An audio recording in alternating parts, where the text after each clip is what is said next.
कर्पूरगौरं करुणावतारं संसारसारं भुजगेन्द्रहारं सदा वसन्तं हृदयारविन्दे भवं भवानी सहितं नमामि। सम्पूर्ण दर्शक तथा श्रोता महानुभावहरू नमस्कार। शिव महापुराणको आजको यस पावन प्रसङ्गमा हजुरहरूलाई हार्दिक स्वागत छ। आउनुहोस् भक्तिभावपूर्वक वहीं गौरी शंकर भगवानका लीलाहरूलाई श्रवण गरौँ। सुत सौनक संवाद अन्तर्गत फेरि सुतजीले सौनकादि 88,000 ऋषि मुनीश्वरहरूलाई भन्दै जान लाग्नुभयो। प्राचीन कालमा पार्वतीले अनेकौं प्रकारका अलौकिक कथा सुनेपछि भगवान शिवलाई प्रणाम गरेर यही कुरा सोधेकी थिइन्। मैले तपाईको कृपाले सबै कुरा जाने, जुन मन्त्रद्वारा जुन विधिले जसरी तपाईको पूजा हुन्छ त्यो पनि मैले जाने। अहिले पनि मेरो मनमा कालचक्रका बारेमा जान्ने जिज्ञासा रहेको छ। यसै कारण अब मलाई मृत्युको लक्षण के हो, आयुको प्रमाण के हो, यी कुराका सम्बन्धमा विस्तारमा बताइदिनुहोस्। तब भगवान शिवजीले भन्नुभयो, यदि अचानक शरीर सबैतिर सेतो वा पहेँलो भयो र माथिबाट केही रातो देखियो भने त्यो मनुष्यको मृत्यु 6 महिनाभित्र हुन्छ भनेर बुझ्नु पर्दछ।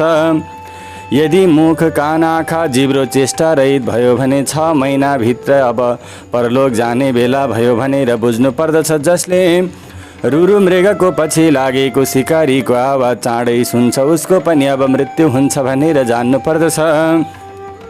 जुन मनुष्यले सूर्य चन्द्रमा वा अग्निको सान्निध्यबाट उत्पन्न हुने प्रकाश देख्दै देख्दैन त्यो मानिस पनि धेरै समय बाँच्न सक्दैन अन्धकारमा रहिरह्यो भने। त्यसै गरी जुन मनुष्यको देब्रे हात 6 महिनासम्म नियमित रूपमा फरफराइरहन्छ उसले पनि कुनै आध्यात्मिक उपचार गरेन भने उसको पनि मृत्युको सम्भावना रहन्छ। जुन जुन मनुष्यका सबै अङ्गमा आलस्यपना आउन थाल्छ त्यसै गरी तालु सुक्दछ तिनीहरूका पनि मृत्युका लक्षण हुन्। बिस्तारै बिस्तारै मृत्यु आउन सक्दछ। त्यसै गरी वात पित्त र कफका कारणले जसको नाकबाट पानी बगिरहन्छ तिनीहरूलाई पनि मृत्युको लक्षण हो। यदि बुढेसकालमा लागिसकेको छ र यस्ता लक्षणहरू आएका छन् भने विशेष गरेर आफ्नो उद्धारका लागि विभिन्न प्रकारका कर्महरू गर्नु, मुख र घाँटी सबै सुक्न थाल्यो भने, त्यसै गरी जिब्रोहरू सुन्निने, दाँतमा विकार देखिने, यस्ता प्रकारका कर्महरू देखिए भने, शरीरमा यस्ता प्रकारका परिवर्तनहरू एकैचोटि आउन लागे भने त्यो मृत्यु आउन लागेको हो भनेर आफूलाई त्यसबाट उम्काउने प्रयत्न गर्नु। त्यसै गरी जल तेल घिउ र ऐनामा आफ्नो अनुहार देख्ने गर्नु। त्यसै गरी जुन मनुष्यले आफ्नो छाया शिरसहित देख्छ वा आफ्नो छाया देख्दैन त्यो हेरेर पनि उसको आयुको निर्धारण हुन्छ। त्यसै कारणले गर्दा पूजनहरू इत्यादि गरिसकेपछि घृत छायालाई निरीक्षण गर्नु।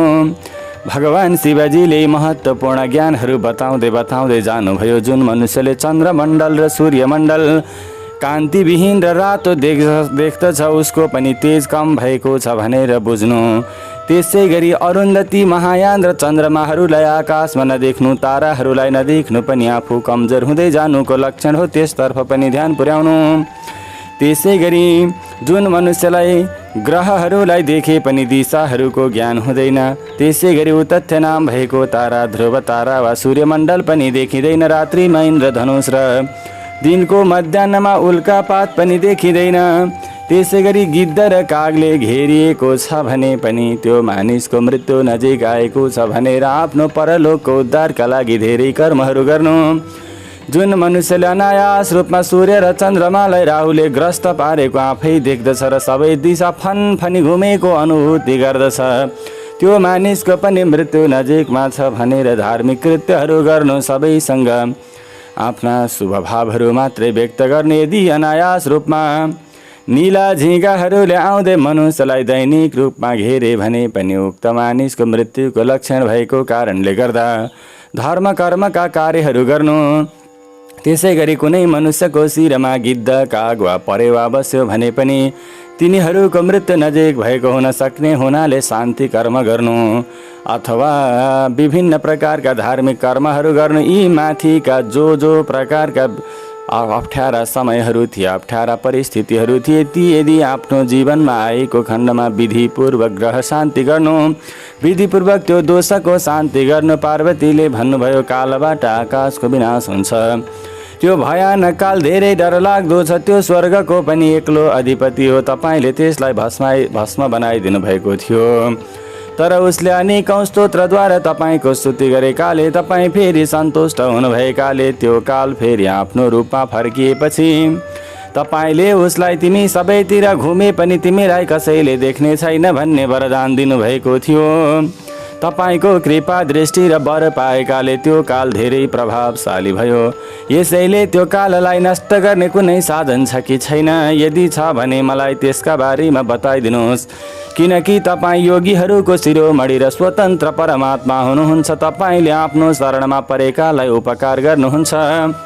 तब शिवजीले भन्नुभयो, देवता, दैत्य, यक्ष, राक्षस, नाग र मनुष्य लगायत कसैले पनि कालको विनाश गर्न नसक्ने भए तापनि जुन ध्यानमा एकाग्रतापूर्वक लागेका योगी छन्, आफ्नो जीवनलाई नै योगमय बनाइरहेका छन्, घरमै बसेर पनि वनमै बसेर पनि जसले भगवानको आराधना गर्दछन्, मलाई हृदयमा विराजमान गराउँछन्, तिनीहरूले शरीर धारण गरेका भए पनि सजिलै काललाई नष्ट गरिदिन्छन्। यो पाँच भौतिक शरीर सधैँ ती भूतहरूका गुणले परिपूर्ण भएर उत्पन्न हुन्छ, तिनीहरूमै समायोजित हुन्छ। अर्थात् माटोबाट बनेको शरीर माटैमा मिल्दछ, आकाशबाट वायु, वायुबाट तेज, तेजबाट जल, जलबाट पृथ्वी उत्पन्न हुन्छ। यी पृथ्वी सहितका भूत सिलसिलाबद्ध रूप आफ्नो कारणमा समायोजित हुन्छन्।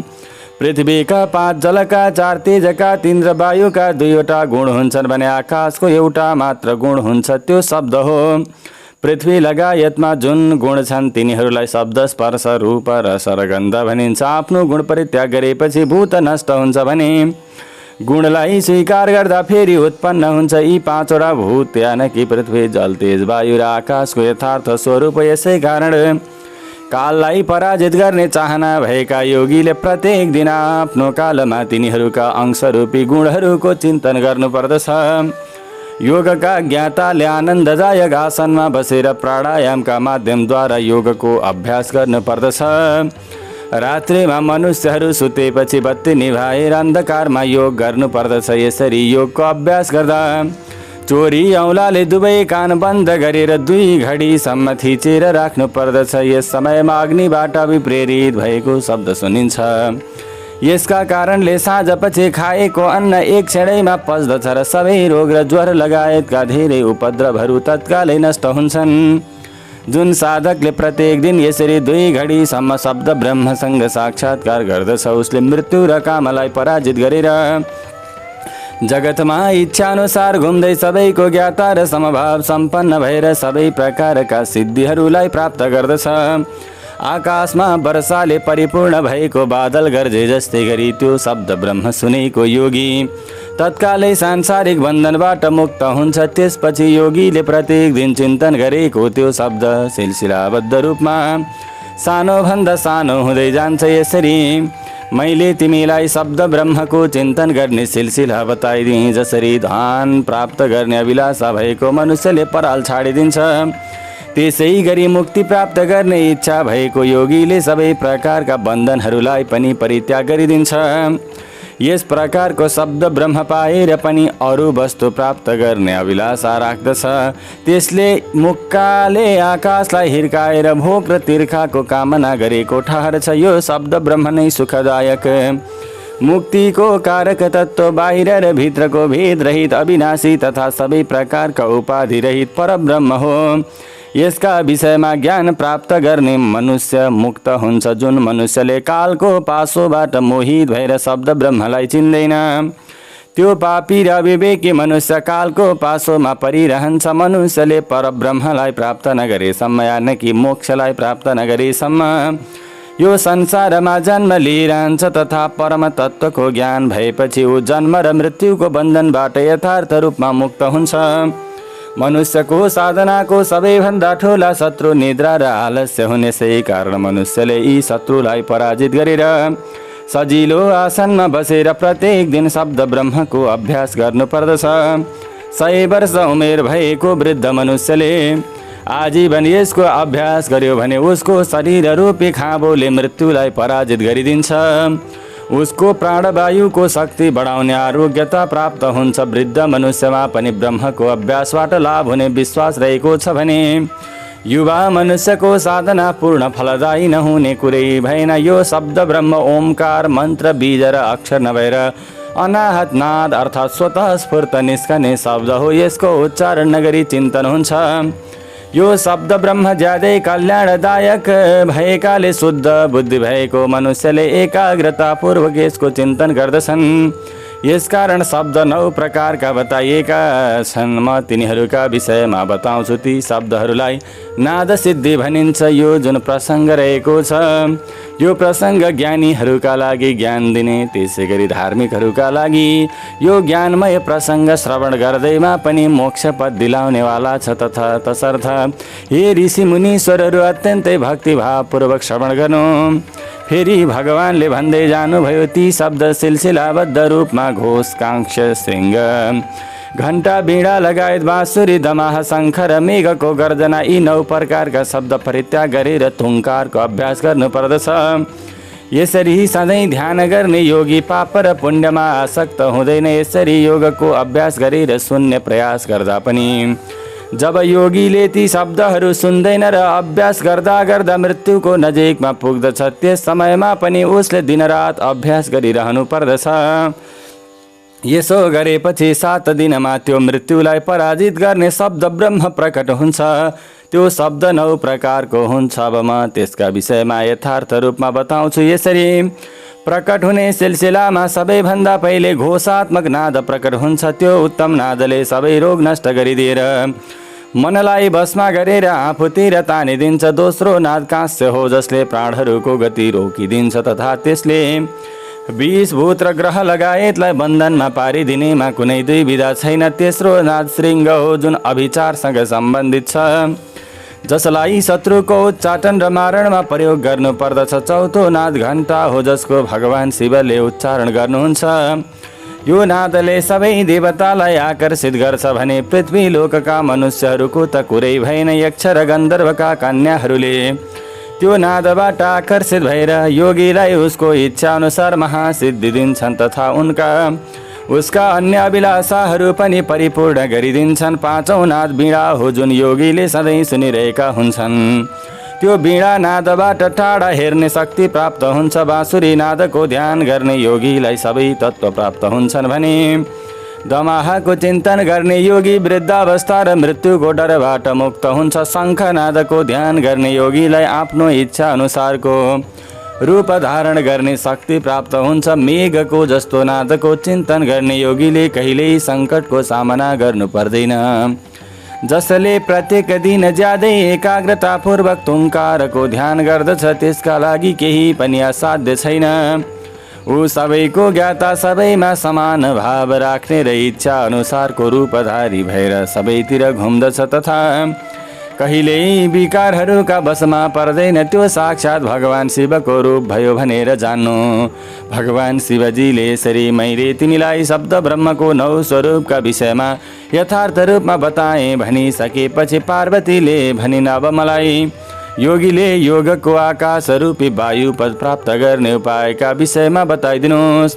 शिवजीले भन्नुभयो, यसभन्दा पहिले मैले योगीको कल्याणलाई दृष्टिगत गरेर सबै कुरा बताइदिएँ, जसका आधारमा योगीले काललाई पराजित गरेका थिए। योगीले वायुको रूप धारण गर्ने बारेमा पनि बताइएको छ। यसैले योग शक्तिका आधारमा मृत्यु हुने दिन थाहा पाएपछि एकाग्रतापूर्वक प्राणायाममा लाग्नु पर्दछ।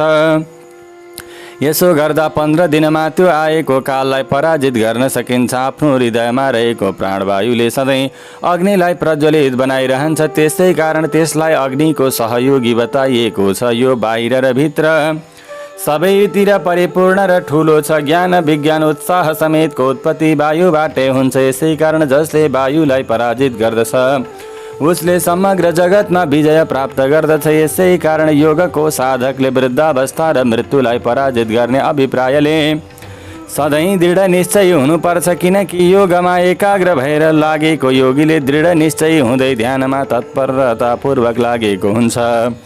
जसरी लोहारले मुखले ढुङ्ग्री फुकेर यो वायुद्वारा आफ्नो सबै कार्य सिद्ध गर्छ, त्यसै गरी योगीले प्राणायामको अभ्यास गर्नुपर्दछ। यसरी प्राणायाम गर्दाका समयमा जसको ध्यान गरिन्छ उहाँ आफ्नो आराध्य देवता हजारौँ शिर, आँखा, गोडा र हात सम्पन्न हुनुहुन्छ तथा सबै ग्रन्थीहरूलाई ढाकेर तिनीहरूभन्दा 10 अङ्गुल अगाडि रहनु भएको छ। आरम्भमा ब्यारीतिर, अन्तमा शिरो मन्त्रसहित 3 पटक गायत्री जप गरेर वायुलाई रोकिराख्नु पर्दछ। प्राणहरूको यो आयामलाई प्राणायाम भनिन्छ।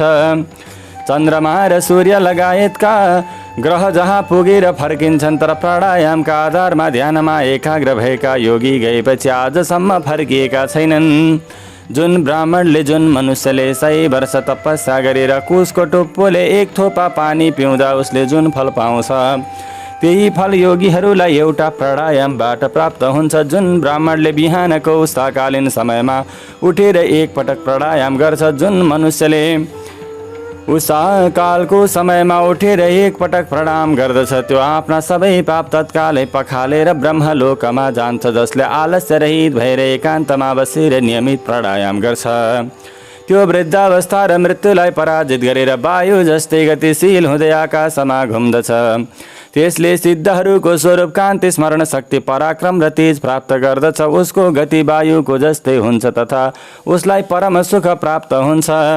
यसरी भगवान श्री महादेवले योगीले वायुको रूप प्राप्त गर्ने विषय बताइसकेपछि पार्वती अत्यन्तै प्रसन्न भएर महादेवलाई प्रणाम गर्दै उहाँको आशीर्वाद सहित शिव पार्वती अत्यन्त प्रसन्न भएर कैलाश नाम गरेको नगरीमा रहनुभयो।